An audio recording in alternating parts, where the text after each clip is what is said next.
Hi everybody, welcome back to Bobby's Bees, and today I wanted to talk about feeding your bees at the end of the summer and getting them ready for winter. Here we go.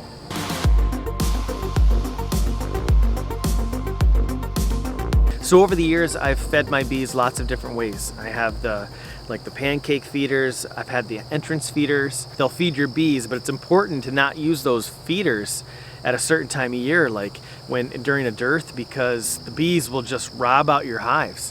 When we're talking about getting bees ready for the winter, and that means their hives need to be packed out. They need to be around 80 pounds. They need to be very heavy. And if you want to know if your bees need to be fed, is by just go behind them, walk behind them, and lift up the hive. And if it's not heavy, then you need to start packing them out and feeding them. But we like to do it a certain way. We like to feed them outside of the hive. We like to open feed our bees. That way the bees are flying. It keeps the colonies busy. We add a little bit of pollen into our feed, so it keeps the queens laying, so they can have good numbers going into the winter time. Because these are the bees that are going to live longer than the bees do in the summertime.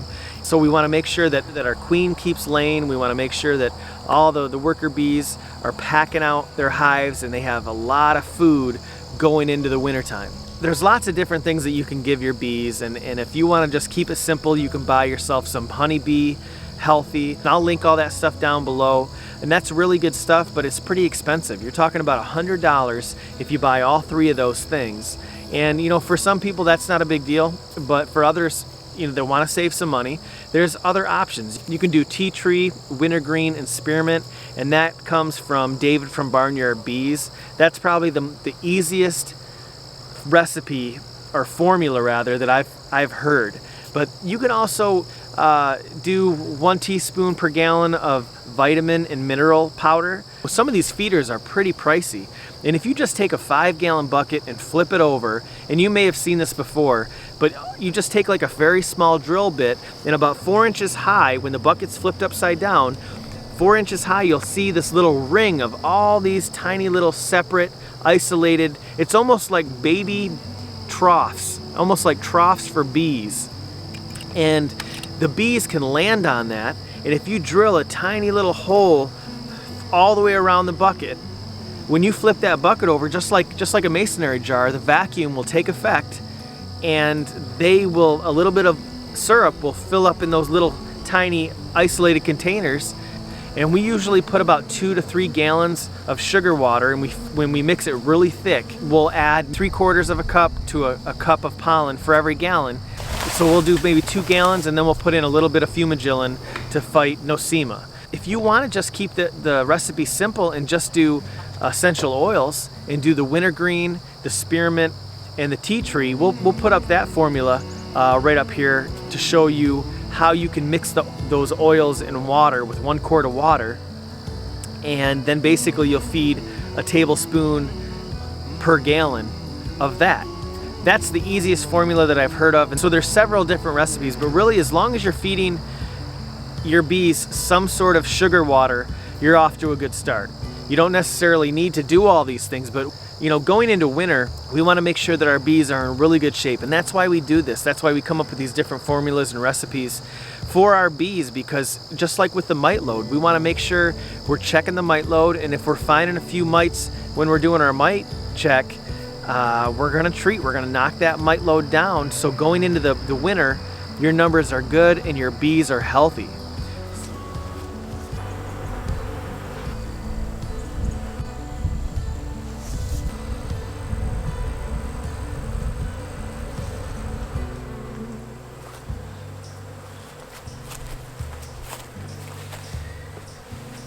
So this is open feeding. It's super simple. Just with these buckets though, make sure that you put the top on really well, because you could lose 30 pounds of sugar if you have an open lid. So make sure it's on tight. And then the vacuum will take effect as soon as you flip it over, just like a masonry jar. It'll stop leaking out. But I recommend putting some pollen in there to keep your queens laying. You want them to build up a lot of winter bees. That's what the pollen does. It stimulates your queen to lay. Make sure your bees have enough feed, they have enough stores, so they can stay warm and keep feeding and eating over the winter time and keep the queen warm. And lastly, probably most importantly, is the mite load. You don't want diseases running crazy in your hive. You don't want these bees sick and tired from fighting mites, and the mites are just gonna, you know, ruin your bees. So feed, you need a lot of bees, and they need to be healthy. You know, I started beekeeping treatment-free, and really was searching for those bees that could take care of themselves.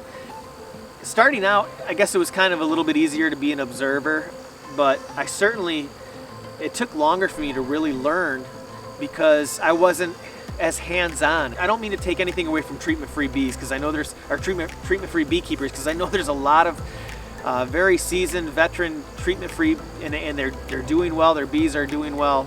But we had 2 different properties that had bees, and I started treating my bees. And if you'd like to hear more about that, I put a video out about why I started treating bees. But you know, I really was able to increase my numbers so much easier once I started treating, and I recommend it. You beekeep however you want, but you know, I don't think it really breaks the bank that much by using oxalic acid, and I've noticed a humongous difference in my beekeeping.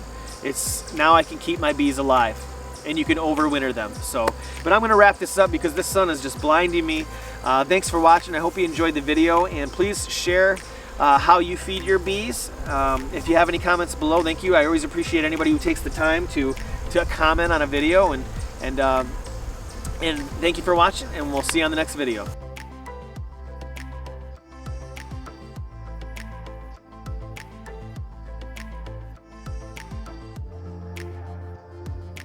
Only at spots I've never hunted before. Near tree stands. I'm setting up where I don't see any sign of hunters, and I'm seeing a lot of deer sign. The other night I walked 1.25 miles in, and when I got down to where I had never seen a hunter before, it's because you're not seeing deer or bucks move. That's probably due to the pressure. Now, some of those really big deer, those deer are ghosts until about Halloween. That's when they finally... So what we're gonna do is we're gonna go back out and set up where all those rubs were.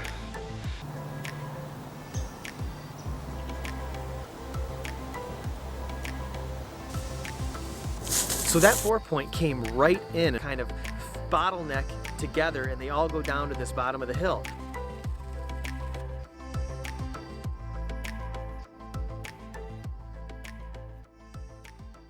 The wintertime, it's harder on the person raising the rabbits, but it's easier on the rabbits. Being covered in fur, you know, they're gonna have a hard time not being able to sweat in the summertime. So in the wintertime, and we don't have to worry about freezing kits anymore. The litters, a majority of the litter will survive, and it has just completely improved our litter situation when it comes to our hot summers and cold winters. You know, those are the times where you kind of like have to shut your rabbitry down because it's harder on those does to kindle in those hot temperatures and nurse their litter and keep feeding.